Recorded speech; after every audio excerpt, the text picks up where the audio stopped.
네, 길을 걷다가도 밥을 먹다가도 또 가만히 있다가도 코를 훌쩍훌쩍 거리게 돼서 혹시 비염이 아닐까 걱정이신 분들 많으시죠? 오늘은 이비인후과 김경수 선생님과 함께 비염에 대해서 자세히 알아봅니다. 안녕하세요. 네, 안녕하십니까. 이 비염이 있는 분들의 경우에는 혹은 비염이 없는 사람들도 지금처럼 찬바람이 불기 시작하면 자꾸 콧물이 난다, 비염이 심해진다 이런 이야기 많이 하는데 실제로 이런 찬 기운이 비염에 영향을 미치나요? 네, 이런 찬 공기나 이제 그 습도가 낮은 공기가 노출되게 되면은 사람이 생리적으로 그걸 보상하기 위해서 콧물이 더 증가하게 되고 코도 막히게 됩니다. 또한 이런 시기에 그 감기도 좀 증가하죠. 그것도 하나의 원인이 될 수가 있고요. 또 하나가 이제 알레르기 비염, 특히 풀이나 그런 알레르기 비염이 증가합니다. 그런 세 가지 이유 때문에 이런 시기에 그런 그 콧물이나 코막힘 환자가 증가합니다. 네. 그런데 증상을 보면 감기도 그렇고 만성 비염도 그렇고 뭐 콧물, 코막힘, 재채기 증상이 비슷한 것 같아요. 두 질환 사이에 차이점이 있을까요? 열이 나는 것은 대부분 감기일 경우가 많고요. 열이 없고 그런 것은 이제 알레르기 비염이고, 또 하나가 그 재채기하고 이제 우리가 기침하고를 구분해야 됩니다. 재채기는 한 번 할 때 3회에서 5회까지의 발작적인 그런 기침이 나오는 걸 우리가 재채기라고 표현하기 때문에, 그런 재채기가 있으면 알레르기 비염일 확률이 높고, 그냥 단순한 기침이다 그러면 감기일 확률이 더 높습니다. 그리고 또 제 주위에 보니까요. 신기하게 이런 증상이 있는 건 아닌데 밥만 먹으면 꼭 콧물이 줄줄줄줄 나와서 너무 힘들다라고 말씀하시는 분들이 있거든요. 이런 경우도 비염으로 볼 수 있는 건가요? 특히 그 더운 거나 이제 매운 걸 드실 때 그런 분들이 많거든요. 그런 경우에 이제 그 캡세이신이라는 그 매운 성분 자체에 대해서 그 과민하신 분들도 있고, 이런 뜨거운 공기나 어떤 거 자극이 또 될 수가 있습니다. 그런 거에 대해서 민감한 분도 있고요. 또 하나가 이제 연세가 좀 드셔 가시면서 그런 콧물이 더 증가할 수가 있어요. 그런 걸로 우리가 설명을 하고 있습니다. 그리고 이 콧물의 경우에는 계속해서 흐르는 것도 불편하지만 코가 막혀 있어서 답답하기 때문에 이걸 빼주는 게 좋다라고 생각하시는 분들이 많아서 뭐 집에서 직접 빼시는 분들도 있고 병원을 찾는 경우도 있는데 이렇게 콧물을 빼주는 게 실제로 도움이 될까요? 감기 같은 거에 있는 콧물은 아주 맑은 콧물이죠. 그럴 때는 우리가 빼는 게 어렵지가 않습니다. 풀어서 빼면 되는데, 실질적으로 문제가 되는 게 아주 끈적끈적하고 코안이 부어 있는 경우가 더 문제가 됩니다. 그럴 경우는 코안이 부어있기 때문에 잘 나오지가 않습니다. 그럴 때는 가까운 병원을 가서 빼시는 게 낫고, 어느 정도 코가 이제 뚫린 상태라 그러면은 이제 그 생리식엽수 같은 것을 이용을 해가지고 자가 세척이나 그런 걸 하는 게 훨씬 도움이 됩니다. 네, 겨울철만 되면 비염이 심해져서 또 코 훌쩍임이 시작돼서 힘든 분들 많으신데요. 어떻게 하면 올겨울 좀 더 편안하게 지나갈 수 있을까요? 집안에서는 일단 습도를 높이는 게 제일 좋습니다. 뭐 젖은 빨래나 그런 것들을 이용을 해가지고 습도를 좀 높이는 게 좋고요. 외출하실 때는 가능한 마스크를 쓰셔가지고 찬 공기하고 직접 접촉을 좀 피하는 게 훨씬 더 도움이 됩니다. 네, 습도 조절과 마스크 그리고 적절한 진료와 치료로 코 건강 지키시기 바랍니다. 눈길이나 빗길 또는 욕실 등 실내에서 아차하는 순간 발생하는 낙상사고. 뼈가 약해지는 노후에는 비교적 약한 충격에도 골절될 수 있어 주의가 필요하다. 특히 골반과 허벅지 사이에 있는 고관절이 다치지 않도록 조심할 필요가 있는데, 고관절 골절로 인해 장기간 누워있게 되면 폐색전증 등 심각한 질환까지 유발될 수 있다. 심한 골다공증이 있는 경우 기침할 때 뼈에 가해지는 약한 압력에 의해서도 골절이 발생할 수 있다는데, 뼈가 한번 약해지면 되돌리기 어렵기 때문에 평소에 잘 관리하는 것이 중요하다. 뼈 건강을 지키는 방법과 골절의 치료법, 101세 프로포즈에서 알려드립니다.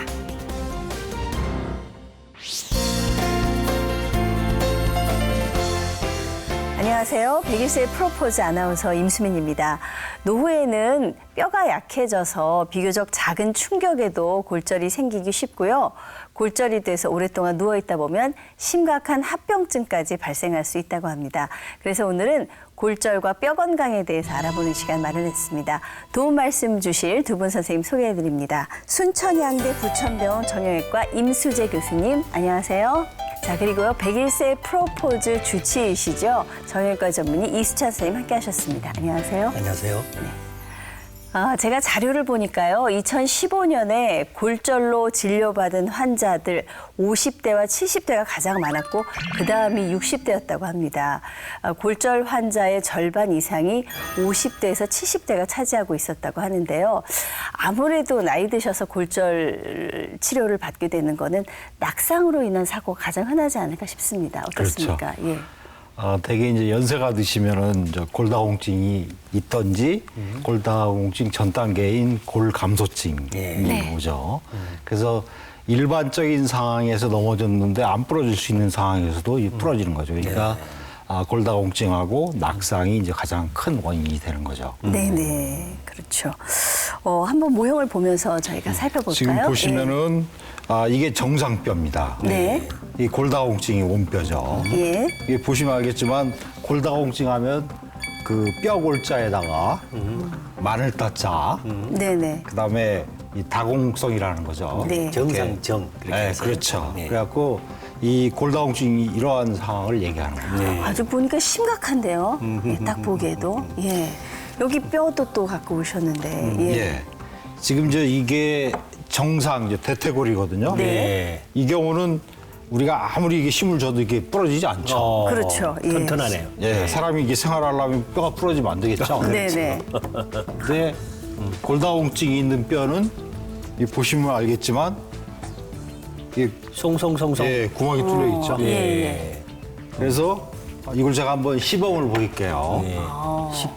이렇게 해서 아주 어머. 힘을 안 줬는데 어이구. 뼈가 쉽게 부러지네요. 실제로 저 정도로 부러질 수가 그렇죠, 있습니까? 그렇죠.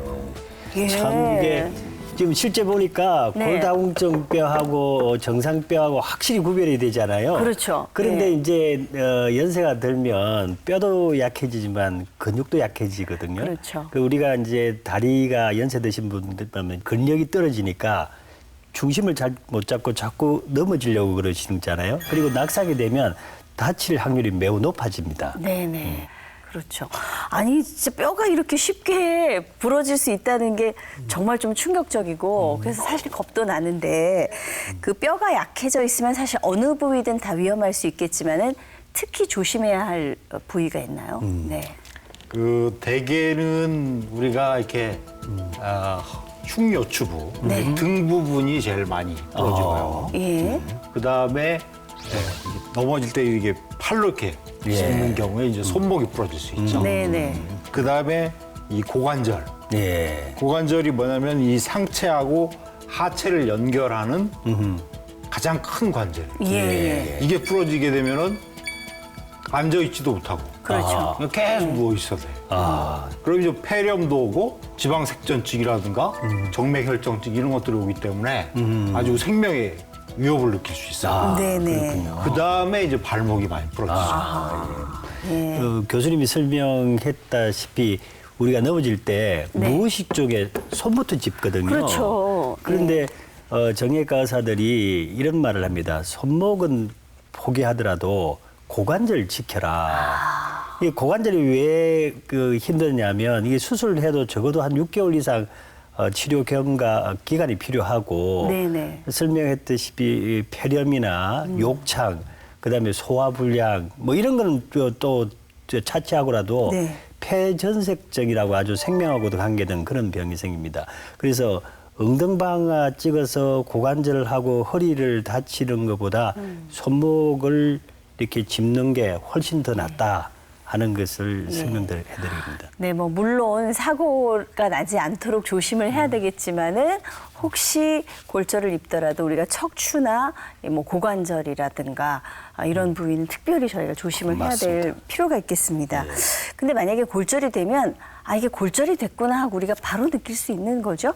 병적 골절이라고 저희들이 네네. 얘기하거든요. 그러니까 일반적인 이벤트가 있어서 부러지는 게 아니라 아주 사소한 충격만 가더라도 이게 부러지는 거기 때문에 어떤 경우는 허리가 아프다고 하는데 엉덩이 관절이 부러져 있는 경우가 있어요. 예. 그래서 아주 심한 경우는 집에서 그냥 기침 한 번 했는데 부러지는 경우가 있어요. 기침만 했다고 어떻게 뼈가 부러질 수가 보시면은 있을까요? 예. 이와 같이 뼈가 이렇게 촘촘해야 되는데 네네. 이 성거지면서 기침할 때 이렇게 사람이 이렇게 앞으로 이렇게 구부러질 거 아니에요? 예. 그때 그 압력을 못 견뎌서 뼈가 부러지는 거죠. 어이구 세상에. 환자 이 상태에 따라서 아무래도 좀 차이가 있겠죠. 예. 그렇죠. 이와 같이 사람이 이제 원래 S 라인이라고 그러죠. 네. 라인이 있어야 돼요. 네. 원래 모양 자체가. 척추가 S라인. 네. 그렇죠. 그 라인이 딱 있어서 엉덩이 부분이 좀 튀어나오고 이렇게 각도가 다 있어야지 되는데 나이가 드시면 자꾸 이렇게 꼬부라지잖아요. 네네. 근데 우리도 모르는 사이에 뭐 기침도 하고 뭐 하면서 이렇게 골다공증이 심하면은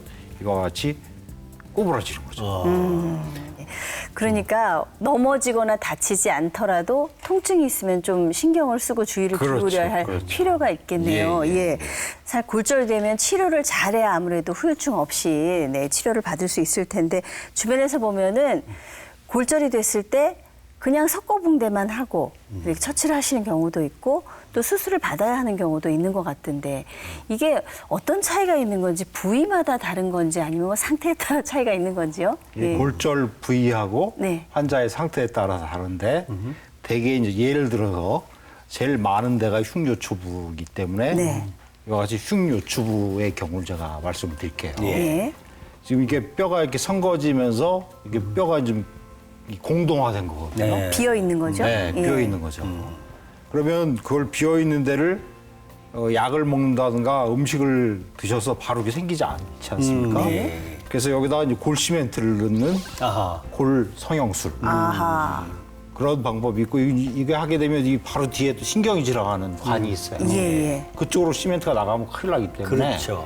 여기다가 이제 그 풍선 같은 걸 집어넣어서 그 시멘트가 들어갈 수 있는 공간을 만든 다음에 거기다가 시멘트를 넣는 풍선 성형술이 있고 예. 그다음에 이제 좀 이 뼈의 질이 괜찮은 경우에는 만약에 이 부분이 짜부러들어 있으면 위 아래에다가 쇠를 박아서 아하. 고정하는 내고정술. 네네. 근데 되게 이제 연세가 많은 분들이 뼈가 이렇게 골다공증을 위해서 척추가 압박골절이 되면 수술을 하는 거는 전신 마취를 해야 되는데 조금 전에 설명하신 어떤 시멘트나 풍선을 하는 거는 전신 마취를 안 해도 된다는 이야기가 그렇죠, 그렇죠. 예. 네, 부분 마취로 가능하죠. 그리고 이 이제 골다공증이나 어쨌든 수술은 기본적으로 안 하고 예. 보존적 요법으로 수술 안 하고 치료하는 게 기본인데 네. 꼭 그렇지만은 않다. 우리가 수술을 함으로 인해서 이제 사망을 막고 또 빨리 회복할 수 있는 방법인 골절이 있습니다. 그게 이제 고관절 골절일 경우에 그런데 네네. 고관절 골절은 수술을 좀 적극적으로 권유하는 그런 상태입니다. 동의하시죠? 예, 예. 이게 이제 고관절 골절 같은 경우는 이 그 경부골절이 있고 예. 그다음에 전자간 골절이 있죠. 네. 그래서 이제 이 경부골절이라는 것은 이와 같이 이 목 부분이 부러진 거죠. 예, 이런 경우는 이걸 제거하고 그다음에 인공관절 넣는 수술을 하고요. 그다음에 이 전자관 골절, 이 보시면 알겠지만 여기는 껍질뼈가 거의 없습니다.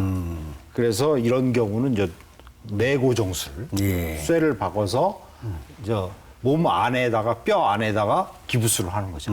예, 예. 그렇게 해서 고정하면 이제 바로 움직일 수 있죠. 네. 지금 설명이 조금 제가 보충을 하자면 고관절이라는 게 골반하고 다리 사이인데 골반의 머리 부위하고 몸통 사이에 목이 부러졌을 때 네. 그때는 인공관절 수술을 권하신다는 거죠. 그렇죠. 그다음에 이 그 몸통의 머리 부분, 몸통의 맨 위쪽 부위가 부러지면 이거는 인공관절보다는 쇠를 박아서 고정하는 수술을 권한다는 말씀인 것 같습니다. 네, 네. 손목이나 발목 골절 같은 경우에는 그래도 아무래도 고관절보다는 좀 덜 중요하지 않을까 싶은데 손목, 발목 골절 같은 경우에도 수술을 하게 되는 경우가 있나요? 네. 기본적으로 석고 고정이나 보조기를 착용해서 그 골절이 움직이지 않고 잘 붙는다면 구태여 수술할 필요가 없겠죠. 네. 그런데 이게 골절 자체가 사선형이나 또는 길게 금이 가 있으면 접촉면이 넓어서 부러진 접촉면이 그럼 뼈가 잘 붙게 되는데 만약에 분쇄골절이 됐다든지 네네.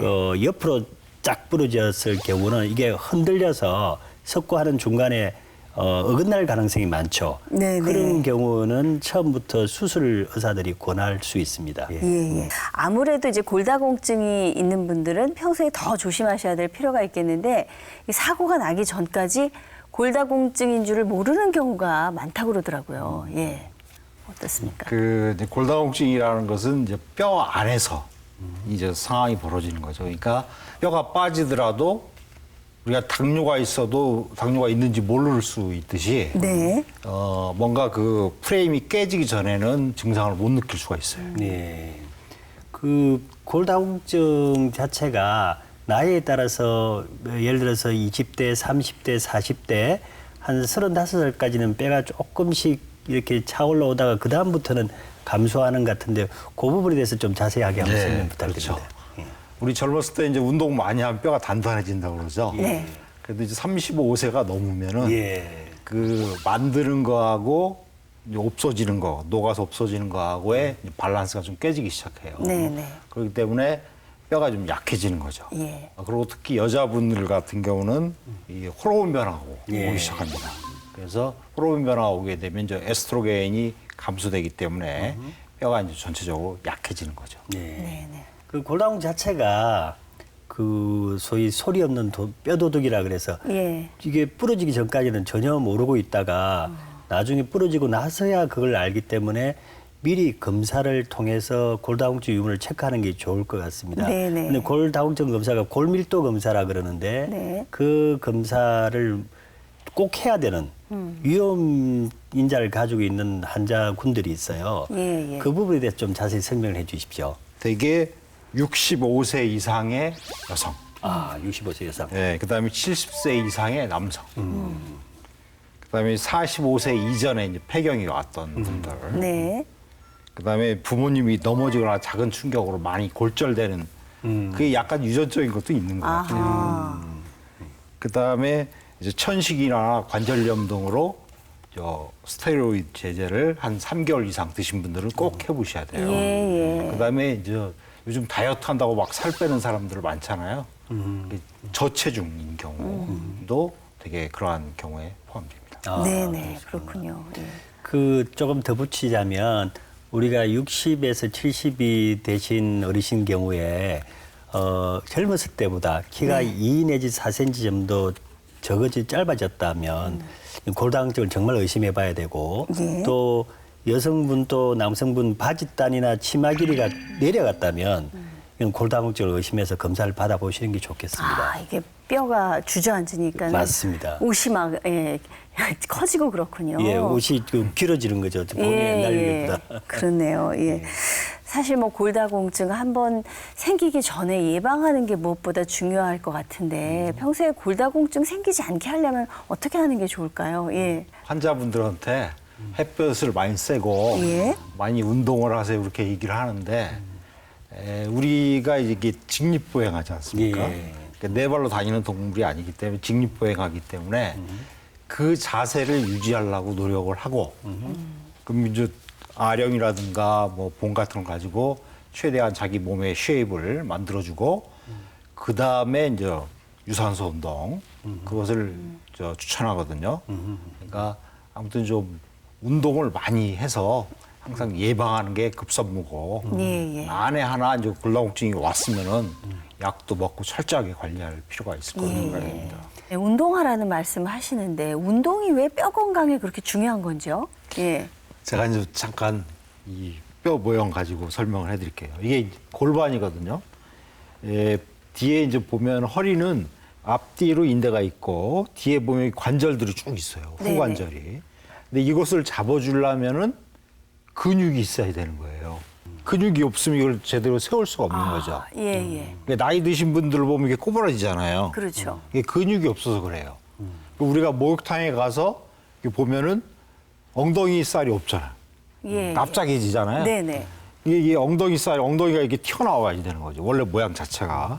이게 그 운동을 해서 몸의 쉐입을 만들고 그 쉐입을 만든 상태에서 운동을 계속해서 이제 뭐 유산소 운동 같은 걸 하게 되면은 뼈에 힘이 많이 가기 때문에 뼈가 단단해지는 거죠. 그러니까 운동 안 하고 가만히 있으면은 뼈가 이제 푸석푸석해지니까 아주 사소한 충격만 가더라도 부러지는 거죠. 예. 되게 이제 나이가 들었다는 거를 우리가 주름살도 생기고 또 목소리도 자꾸 변하고 이러는데 하지 허벅지 근육이 점점 가늘어진 것 같은 느낌이 들면 이제 나이가 들어간다, 60이 넘었다. 그래서 이걸 극복하려면 실내 자전거 운동을 꼭 하시라고 권하고 그 다음에 제가 이제 텔레비 보시면서 할 수 있는 네네. 운동 하나를 제가 해볼게요. 예. 다리를 이렇게 모으시고 그다음에 손은 이렇게 놓으신 상태에서 다리를 올려주시면 됩니다.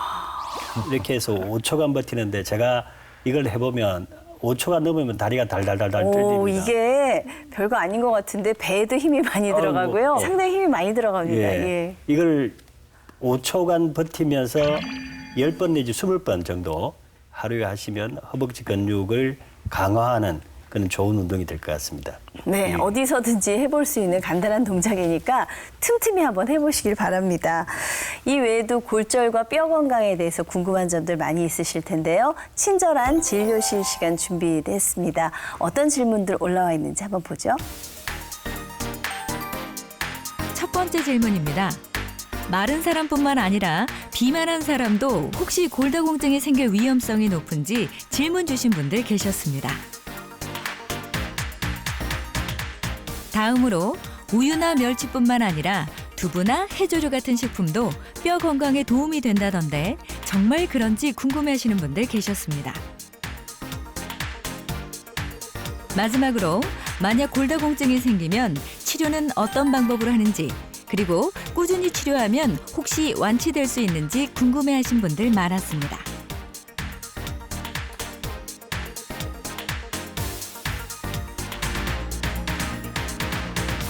네, 질문 한 가지씩 살펴볼까요?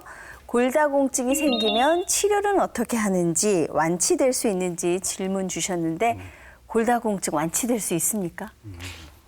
완치되지는 않죠. 예. 그래서 대개 이제 치료 방법은 이제 일반적인 치료가 있고 그다음에 약물 치료가 있어요. 일반적인 경우는 아까 말씀드렸듯이 이제 운동하고 저 섭취하는 거 잘 신경 써서 하시고 그다음에 항상 근력 운동을 하셔야 돼요. 왜냐하면 저희들이 생활하는 곳이 계속 앉아서 쭈그려 앉아서 일하는 거 그런 게 많기 때문에 사무실에다가 뭐 아령이라도 갖다 놓고 근육 운동을 많이 해주시고 시간만 나면 나가서 햇볕도 쬐고 그게 필요하시고 그다음에 약물 치료가 있는데 약물 치료는 칼슘하고 이제 비타민 D 섭취를 잘해야 돼요. 왜냐하면 네네. 칼슘하고 비타민 D가 뼈를 형성하는 재료거든요. 예.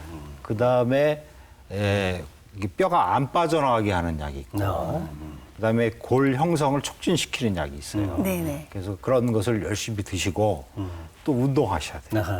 자, 그리고 다음 질문 살펴볼까요? 두부나 해조류 같은 식품이 뼈 건강에 도움이 되는지 질문을 주셨는데 보통 저희가 뭐 칼슘 하면 우유, 멸치 떠오르는데 두부나 해조류도 도움이 됩니까? 네, 당연히 도움이 되죠. 예. 그러니까 이제 그 두부 같은 경우는 우리가 소화하기 좋게 네. 만들어 놓은 거고 그다음에 이제 해조류 같은 경우는 거기에 미네랄이 많이 들어 있거든요. 그걸 드시면은 이제 뼈가 튼튼해지는 거죠. 예. 그 두부의 구성이 원래 콩으로 이루어지는데 콩에는 단백질을 하고 칼슘이 많습니다. 단백질은 칼슘을 흡수하는 데 도움을 주거든요. 그래서 두부는 뼈 건강에 도움을 주고 또 미역 같은 해조류도 이게 칼슘이 많이 들어가 있고 요오드나 철이 같이 들어가 있으니까 뼈 건강에 굉장히 좋습니다. 그 외에 우유나 치즈도 드시면 도움이 되겠습니다. 예. 틈틈이 챙겨 드시고요. 다음 질문은 너무나 마른 경우 혹은 또 비만한 경우에도 골다공증이 생길 수 있는지 이런 질문을 주셨거든요. 일반적으로 이제 뚱뚱한 사람들이 골다공증이 별로 없어요. 예. 왜 그러면 이제 체중 부하가 되기 때문에 이 우리의 힘이 이제 뼈에 많이 가거든요. 그러니까 뼈의 형성이라든가 재흡수의 그 밸런스가 잘 맞아서 골다공증이 없습니다. 근데 이제 뚱뚱한 경우는 이제 당뇨병이라든가 고혈압이 오기 때문에 그것 때문에 이제 뼈가 또 약해지는 사람들이 있어요. 그래서 뭐든지 이렇게 과하면 안 좋기 때문에 네네. 적당하게 유지하고 항상 쉐입을 만들고 몸을 좀 탄력 있게 이게 저체중인 경우에도 몸이 막 탄력 있는 분들 있잖아요. 예. 이제 그런 분들은 또 뭐 아무 문제 없어요. 운동 틈틈이 하시는 거 굉장히 중요하다는 말씀이시네요. 오늘 낙상골절과 뼈 건강에 대해서 알아봤는데요. 그 밖에도 어떤 점 기억해두면 좋을까요? 그 골다공증이 돼서 골절이 왔어요. 그럼 그게 거기서 끝나는 게 아니라 그분한테 여러 가지 문제들이 막 생겨요. 그러니까 악순환의 연속이 된다. 그렇기 때문에 항상 그게 안 오게, 그런 상황이 안 벌어지게 하는 게 굉장히 예방이 제일 중요하고, 그다음에 이제 검사를 해서 특히 여성분들은 65세가 넘은 검사를 하셔야 되고, 이제 폐경이 온 분들, 그다음에 또 월경을 뭐 한 6개월 동안 안 한 분들, 이런 분들은 검사를 해서 뭔가 변화가 있으면은 철저하게 관리할 필요가 있습니다. 네네. 낙상이라고 우리가 넘어지면서 다치는 게 실내에서 많을 것 같아요? 아니면 야외에서 많을 것 같아요? 예, 뭐 야외에서 과격하게 뭐 운동하고 그러시다가 크게 다치고 안 그럴까요? 네. 그 되게 그렇게 생각하시는데 조사를 해보니까 72.1% 거의 3분의 2에 가까운 숫자가 실내에서 낙상 사고가 일어납니다. 특히 침대나 소파 같은 침상 가구 그쪽에서 잘 다치는데 그게 무려 침대와 소파에서 넘어지는 경우가 47%입니다.